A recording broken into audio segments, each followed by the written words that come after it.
Halo, Assalamualaikum warahmatullahi wabarakatuh. Anak-anakku kelas 4 SD Islam Al-Fajar, gimana kabarnya? Semuanya sehat? Pasti sehat ya. Sudah sarapan semuanya? Alhamdulillah. Tetap jaga kesehatan di rumah, karena insya Allah sebentar lagi kita akan bertemu di sekolah ya. Memulai pelajaran seperti biasa di bangku-bangku kesayangan kita, di kelas kita. Oke nak, hari ini kita akan mempelajari tentang energi. Ada yang masih ingat energi itu apa? Ya, energi adalah kemampuan melakukan usaha. Nah, lihat, ada gambar adik yang lagi guling-guling bawa handphonenya. Ada yang lagi makan, dan ada yang lagi kipas anginan. Nah, jadi energi itu bisa berubah menjadi energi yang lain. Sama kayak kipas, dari energi listrik menjadi energi gerak yang menghasilkan angin dan lain sebagainya, kayak yang contoh-contoh itu. Nah, kita lanjut. Energi-energi ini sumbernya dari mana sih? Kalian tahu nggak sih? Kita lihat slide berikutnya ya.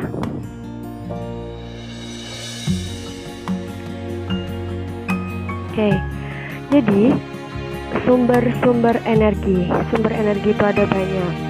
Ada sumber energi kekal, ada energi yang dapat diperbaharui, tidak dapat diperbaharui, dan juga sumber energi alternatif. Kita akan bahas semuanya sekarang, oke?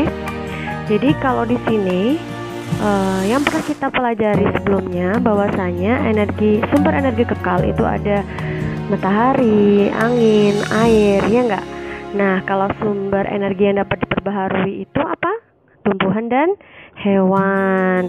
Nah, di sini penggolongannya kita golongkan seperti ini ya, sama saja, nggak apa-apa, nggak jadi masalah ya. Nah, kalau kita lihat di slide ini, jadi matahari. Kenapa matahari dapat diperbarui atau kekal? Karena matahari jika kita gunakan setiap saat pun, dari zamannya Nabi Adam sampai sekarang tidak akan pernah habis kan? Nah, itu namanya sumber energi yang dapat diperbaharui atau kekal. Ada aliran air juga, air itu tidak akan pernah habis. Dan juga ada panas bumi. Ada apa lagi? Bisa nggak kalian sebutin lagi? Ada tumbuhan, ada hewan, ada apa lagi? Ada gelombang air laut, arus laut tuh, angin, banyak ya. Nah, yang kedua ada sumber energi yang tidak dapat diperbaharui. Jadi sumber energi yang apabila kita gunakan secara terus-menerus, maka dia akan habis. Contohnya kayak batu bara, terus minyak bumi. Jadi kita harus membatasi sumber-sumber energi ini. Dalam pemakaiannya kita tidak boleh boros. Gimana caranya biar nggak boros? Salah satunya, misalnya untuk menghemat minyak bumi, ya kemana-mana kita pakailah sepeda. Ya, nggak usah pakai mobil, nggak usah pakai motor tuh, pakai sepeda. Nah, kita termasuk menghemat sumber energi yang tidak dapat diperbaharui. Nah, lanjut ke sumber energi alternatif. Sebenarnya matahari, aliran air, panas bumi, arus laut itu juga termasuk dalam sumber energi alternatif. Nah, tapi di sini ada yang baru, yaitu biofuel. Biofuel itu ada ya di tema yang sebelumnya. Jadi biofuel itu adalah bahan bakar hayati dari bahan-bahan organik kayak tanaman, itu dirubah menjadi bahan bakar. Oke nak, lanjut ya. Sudah jelaskan? Ibu yakin kalian pasti mudah memahaminya, karena kalian semuanya anak-anak yang pintar, cerdas, dan hebat. Lanjut. Nah, kita ingat-ingat lagi ya, ada berbagai macam energi. Jadi energi itu ada banyak sekali. Nah, yang perlu kita ketahui di sini ada energi cahaya, energi panas, energi gerak, energi bunyi, kimia, dan listrik. Energi cahaya itu dari mana? Salah satunya dari matahari. Kalau panas sama dari matahari. Gerak itu dari aliran air. Bunyi itu dari mana? Ada banyak sekali sumber-sumber energi yang sudah ada di slide ini ya. Nah, di sini kita akan bahas lebih lanjut tentang energi listrik. Yuk kita lanjut ke slide berikutnya.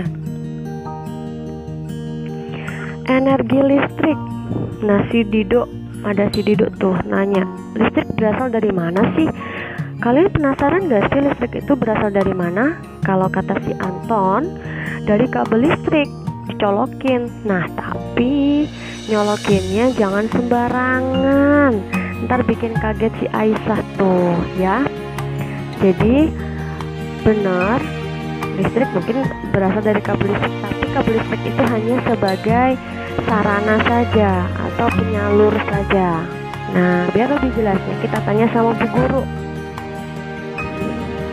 Nih, Bu Guru menjawab, energi listrik adalah energi yang sering kita gunakan dalam kehidupan sehari-hari. Bener nggak? Bener dong.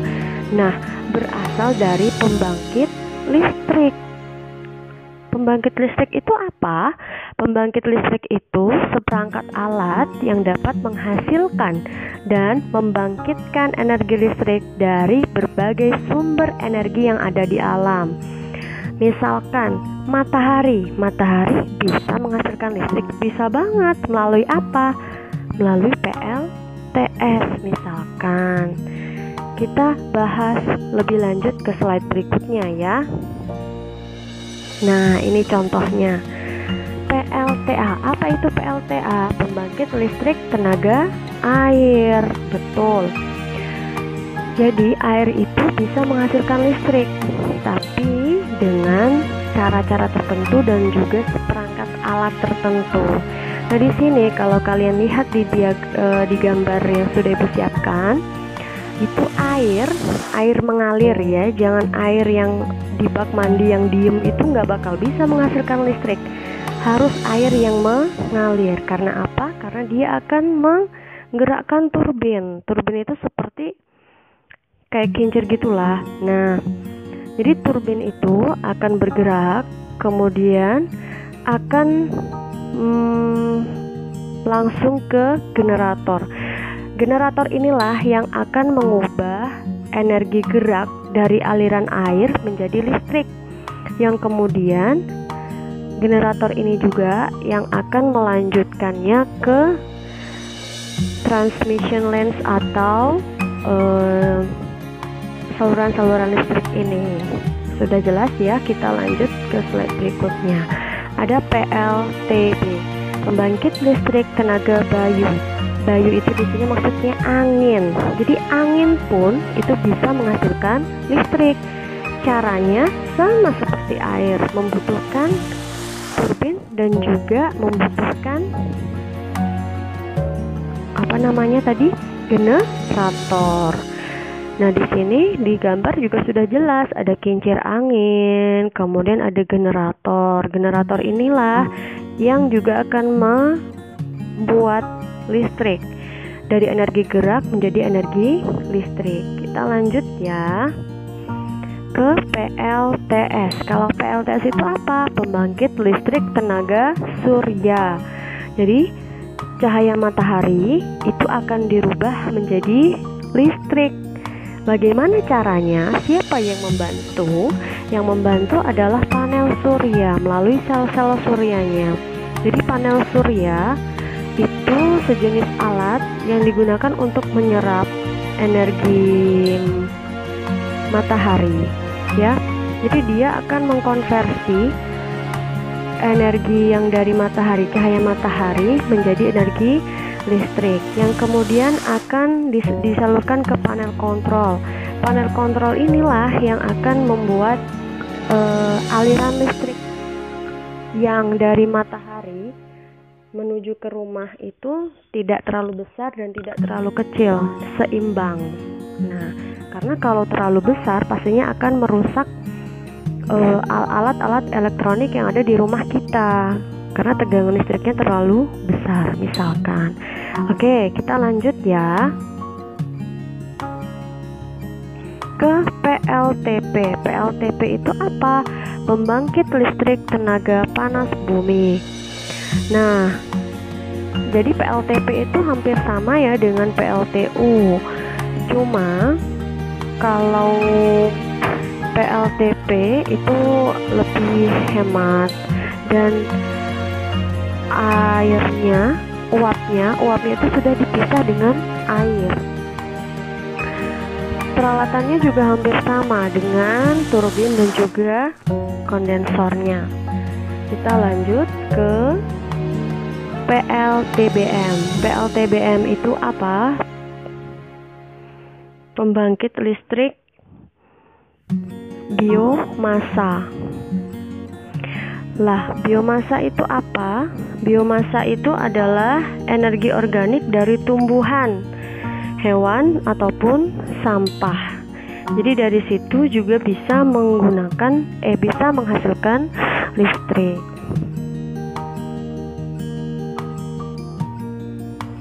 Nah, penjelasannya sudah cukup sampai situ.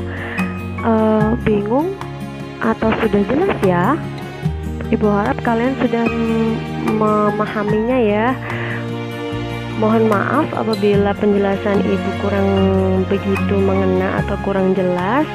Silahkan langsung bertanya ke Bu Guru ya lewat BA ataupun lewat Google Classroom. Oh iya, sebelum kalian mengeluarkan diri dari slide-slide ini, ibu ada tugas. Tugasnya coba buka dong halaman 73 buku tematik. Nah, di situ ada percobaan untuk membuktikan bahwa energi itu memang bisa mengalami perubahan. Nah, kalian tugasnya melakukan percobaan itu. Kemudian kirimkan video atau foto waktu kalian melakukan percobaan itu ya. Dikirimnya ke Bu Guru. Oke nak, sudah ya. Nanti kita akan bertemu lagi di pertemuan-pertemuan berikutnya. Sekian dari ibu ya nak. Terima kasih banyak untuk perhatiannya. Jangan lupa untuk terus belajar dan tetap di rumah aja. Sekian dari ibu. Assalamualaikum warahmatullahi wabarakatuh.